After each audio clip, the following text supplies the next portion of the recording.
안녕하세요. 대기업에서 항공산업을 담당하고 있는 담당 멘토 김기동입니다. 이번 시간에 같이 살펴볼 기업은 제주항공인데요. 이 기업이 어떤 기업인지 궁금하시거나 이 기업에 대해서 잘 알고 싶다. 혹은 매매 전략을 짜면서 어떤 시나리오를 쓰면 좋을지 이런 부분들에 대해서 제가 자세하게 설명해 드릴 테니까요. 딱 5분만 집중한다고 생각하시고 지켜봐 주시면 정말 감사하겠습니다. 이번 시간에는 제주항공에게 계속되는 리스크들이 있기 때문에 이러한 리스크들이 어떤 게 있는지 정리를 해드리도록 하고요. 이러한 리스크들을 어떻게 해결을 하고 앞으로 추세적인 상승이 있을 수 있을지, 추가적인 상승 모멘텀이 있을지 이 부분에 대해 설명해 드리도록 하겠습니다. 또한 단기적인 전망뿐만 아니라 이런 중장기적인 전망을 설명해 드림으로 있어서 이 제주항공이 앞으로 어디까지 추가적인 상승 모멘텀을 가져갈 수 있을지 이런 부분들에 대해서 자세하게 설명해 드리도록 하겠습니다.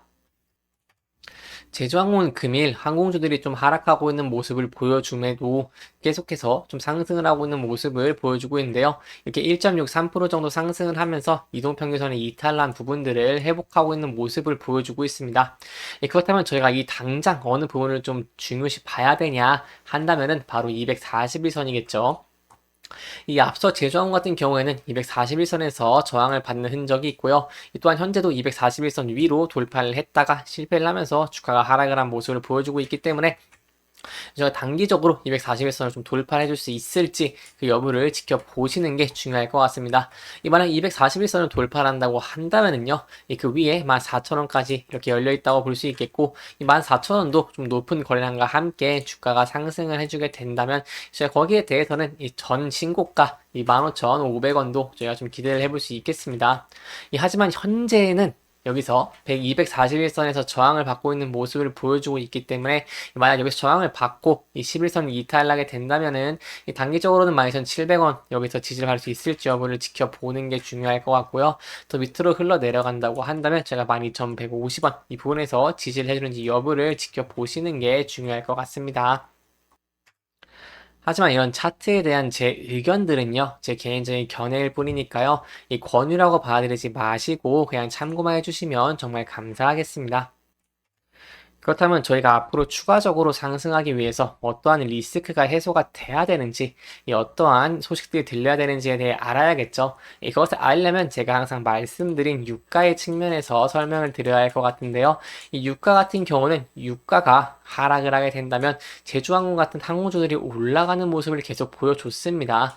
그렇기 때문에 저희가 민감하게 봐야 되는 부분들은 유가라고 할 수 있겠고, 거기에 관련해서 최근에 좀 큼지막한 이슈들이 있기 때문에 그 부분에 대해서 조금 자세하게 설명해 드리도록 하겠습니다. 이 내용을 보시면 국제유가 2%대 상승을 하고 이 러시아 석유시설 공격과 미국 한파 영향에 이 공급에 대한 불안이 커졌다고 합니다. 이런 공급 위험 그리고 위험 전환 상승 속에도 올랐다고 하고요.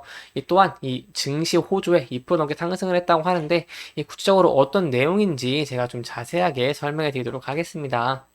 이 우크라이나에 대해서 좀 설명을 드리고자 한다면요. 이 우크라이나는 이 접경한 러시아 서부의 이 브란시크 주의 유류 창고에 대해서 이 무인기 공습을 받아서 큰 화재가 발생했다는 소식에 이렇게 공급에 대한 우려가 강화가 되면서 유가가 좀 상승한 모습을 보여줬고요. 여기에 대해서 우크라이나 당국 관계자의 말을 제가 찾아봤는데요.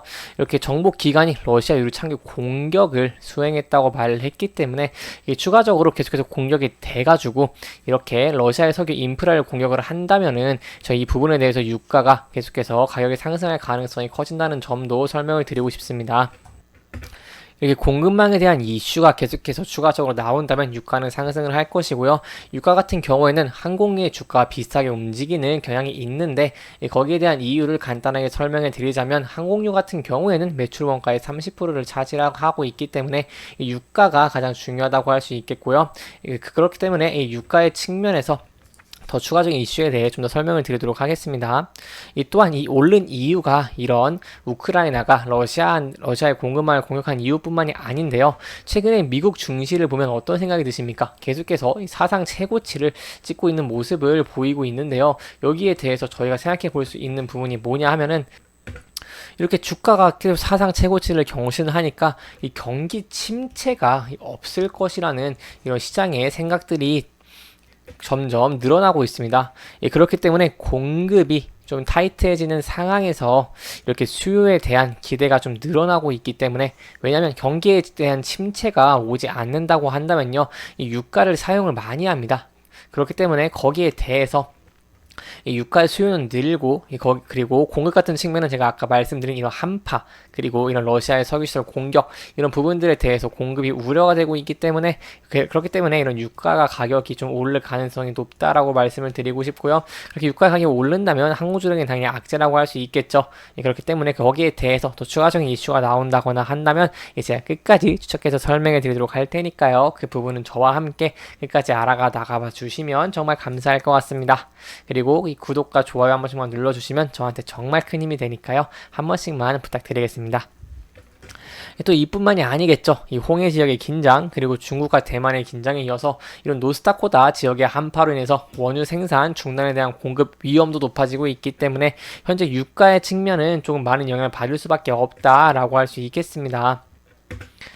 그러면 유가에 대한 좀 많이 안 좋은 이슈들이 있는데, 왜 유가의 가격은 하락을 많이 하고 있지 않는 모습을 보여주고 있고, 제조업 같은 경우에도 왜 이렇게 주가가 하락을 하고는 있는데 많이 하락하지 않는지, 그 여부에 대해서 좋은 기사가 있어서 간단하게 설명을 드리도록 하겠습니다. 보시면 미국의 석유의 생산이 급증을 했기 때문에 이 글로벌 원유 시장이 재편되고, 이 원유가 감산을 했음에도 불구하고 유가가 좀 하락하고 있는 모습들을 보여주고 있다고 하는데요. 이 세부적인 내용을 저와 함께 살펴보고자 한다면요, 이 석유 수출 기구 오펙과 그 외 산유국들이 가격을 지고 흔들던 글로벌 원유 시장이 미국 쪽으로 재편이 되고 있습니다. 최근 2년 새 미국 석유 생산량이 급증을 하면서 오펙의 원유 감산 계획에도 유가가 폭등하지 않고 오히려 하락을 했는데요. 그렇기 때문에 중동으로 인해 우려됐던 유가 상승 압력도 완화되고 있는 모습을 보여주고 있습니다. 이 원유 생산량은 좀 크게 증가를 하고 있고요. 지난해 세계에서 가장 많은 석유를 생산한 미국이 올해에도 기록을 경신할 것으로 보고 있습니다. 그리고 여기에 대해 또 추가적인 이슈가 있는데요. 또 무슨 이슈가 있냐? 바로 대선입니다. 올해 바이든과 이 트럼프의 대선으로 인해서 계속해서 시장에서 뜨거운 반응을 보이고 있는데요. 그렇기 때문에 바이든 같은 경우에는 이 재선을 하기 위해서는 물가를 잡을 필요가 있다고 설명을 드릴 수 있겠습니다. 그렇기 때문에 물가를 잡기 위해선 이 원유를 잡는 것이 중요하기 때문에 이 바이든 입장에서도 원유의 생산량을 줄이기는 힘들고, 그렇기 때문에 생산량 자체가 늘어나기 때문에 이러한 공급에 대한 이슈, 아니면 이런 수요가 증가할 수도 있다는 그런 가능성에도 불구하고 이 유가의 가격이 좀 안정화되고 있는 모습을 보여주고 있습니다. 이러한 부분 덕분에 제조업 같은 경우에도 향후 유가에 대한 영향을 좀 제한적으로 받을 수 있다고 생각을 할 수 있겠고요. 이렇게 유가가 가격이 좀 덜 오르면서 유가 영향을 덜 받게 된다면 그에 따른 항공주들도 호재이기 때문에 저희가 좀 기대해 볼 수 있을 만한 부분은 이렇게 11선을 다시 이렇게 상승을 해주면서 여기서 지지를 받고 주가가 좀 큰 폭으로 상승을 해주는 그런 그림을 저희가 기대해 볼 수 있다는 것입니다. 또한 제주항공 같은 경우에는요, 이 앞선 단기전 고점들을 상승을 하는 모습을 보여줄 때 큰 폭의 거래량이 증가를 하면서 거기에 대한 매수세가 탄탄하다는 모습을 보여줬기 때문에 저희가 앞으로 향후에도 좋은 높은 매수세와 함께 큰 폭의 주가 상승도 한번 생각을 해볼 수 있겠고, 추가적으로 좀 안 좋은 이슈가 나오지 않는다면은 이 올해 항공 업종 자체도 여객에 대한 수요의 증가, 이런 측면에서 좀 좋다고 할 수 있기 때문에 향후에도 좀 긍정적인 전망을 기대해 볼 수 있겠습니다.